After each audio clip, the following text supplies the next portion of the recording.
Sir आपल्याला कृषी विभाग असो किंवा आत्मा अंतर्गत जे अधिकारी लोक ते काम करतात त्यांचं मार्गदर्शन लाभतात. त्यांच्या मार्गदर्शनानुसारच आपण सगळे फॉलोअप करता का सर?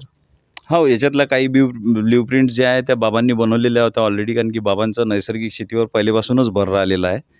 आणि त्यांनी म्हणजे ही वडिलोपार्जित भेटलेली मला शेती आहे, तर आम्ही त्यांच्यासोबत राहून हे शिकलेलो आहे किंवा बघितलेलं आहे त्यांना वापरताना.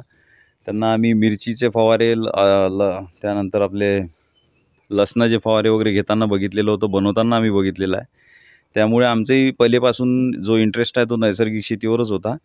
आणि आजच्या कास्तकाराचा जी विडंबना आहे ती अशी आहे की त्यांचा यील्ड निघाल्यावर म्हणजे त्यांचं पीक पाणी निघाल्यावरही त्यांना कृषी औषधालयाचे देणे बाकीच राहते.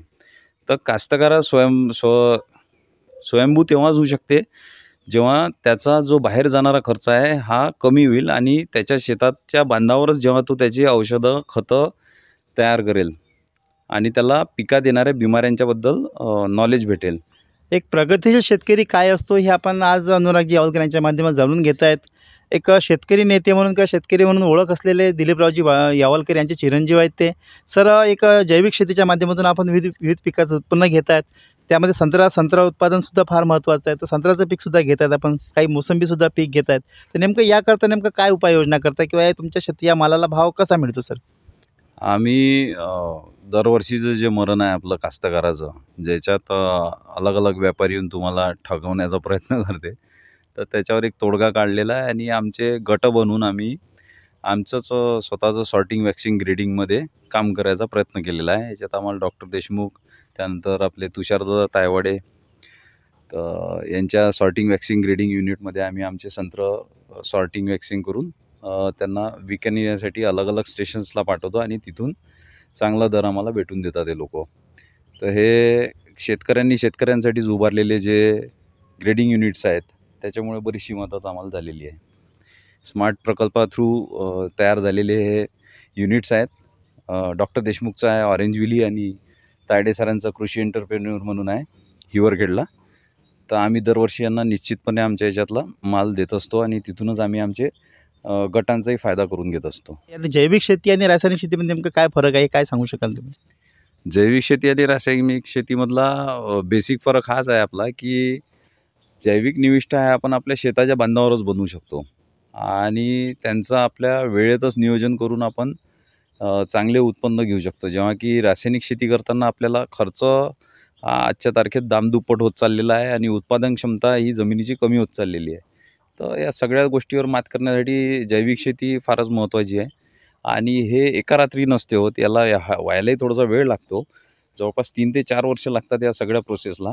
पण तोपर्यंत आपण स्टेप बाय स्टेप जर चालत गेलो जैविक शेतीच्या ह्याच्यात, तर आपल्याला निश्चितचपणे 3 ते 4 वर्षात चांगले रिझल्ट्स येणं चालू होऊन जातात.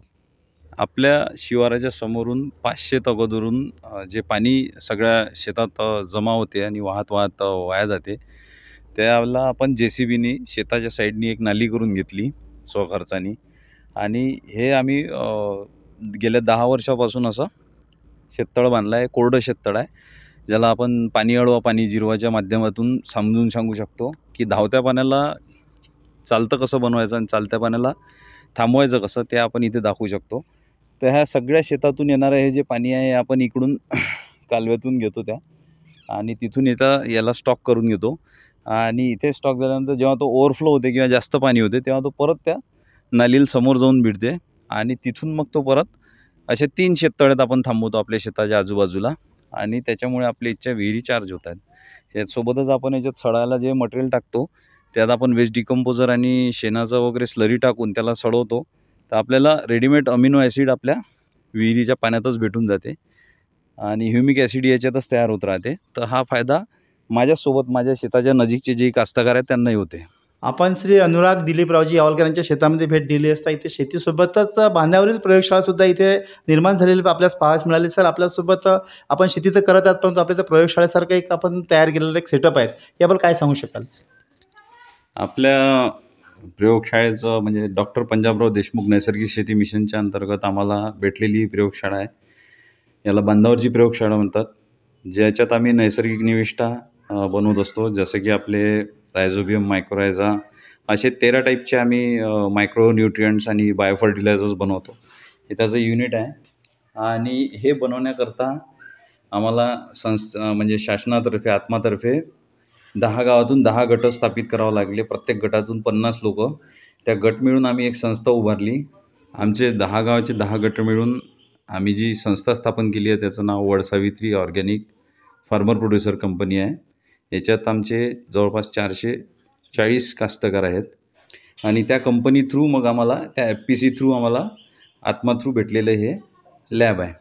आता या लॅबमध्ये आम्ही आमचे अलग अलग व्हेरियंट्सचे मायक्रोन्यूट्रियंट्स आणि बायोफर्टिलायझर्स बनवून ते आमच्या गटाचे जे कास्तकार आहेत त्यांना ते कमी दरात उपलब्ध करून देण्याचा प्रयत्न करत आहे, की जेणेकरून त्यांचा नैसर्गिक शेतीवरचा खर्च कमी झाला पाहिजे.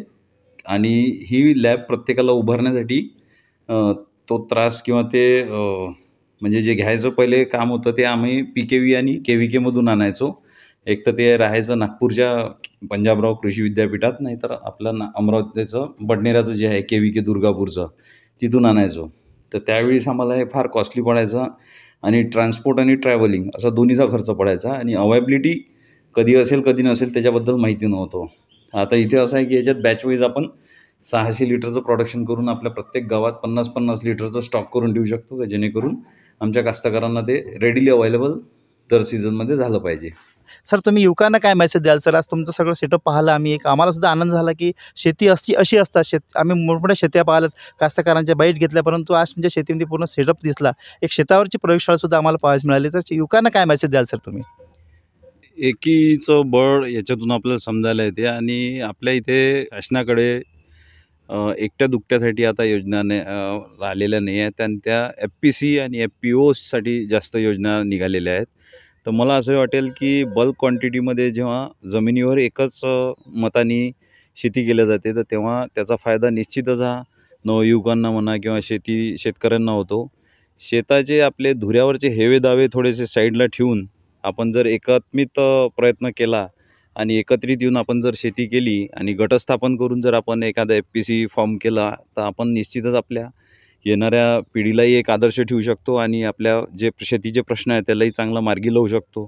जसं की आपल्याला समजा पेस्टिसाइड्स घ्यायचे आहे किंवा आपल्याला खतं घ्यायची आहे बल्क क्वांटिटीमध्ये, तर आपण FPCच्या मार्फत एखाद्या कंपनीला जर अप्लाय केलं तर मधातली चेन जी ब्रेकडाऊन होऊन जाते त्यांची मार्केटिंग आणि स्टोरेज आणि बाकीचं ट्रान्सपोर्टचं, तर त्यामध्ये आपल्याला फारच कमी म्हणजे स्वस्त दरात कमीत कमी म्हणजे 25% तरी कमी दरात आपल्याला खतं आणि किंवा जे बाकीच्या निविष्ठा आहेत त्या आपल्याला कमी दरात भेटतात. त्यामुळे आपलं शेतीत लागणारं जे हे आहे खर्च आहे तो कमी होतो आहे आणि शेतीत लागणारा खर्च कमी झाल्याबरोबर आपल्याला उत्पादनात म्हणजे तोच शिल्लक राहिलेला भाग आहे तर तोच वाढून भेटते.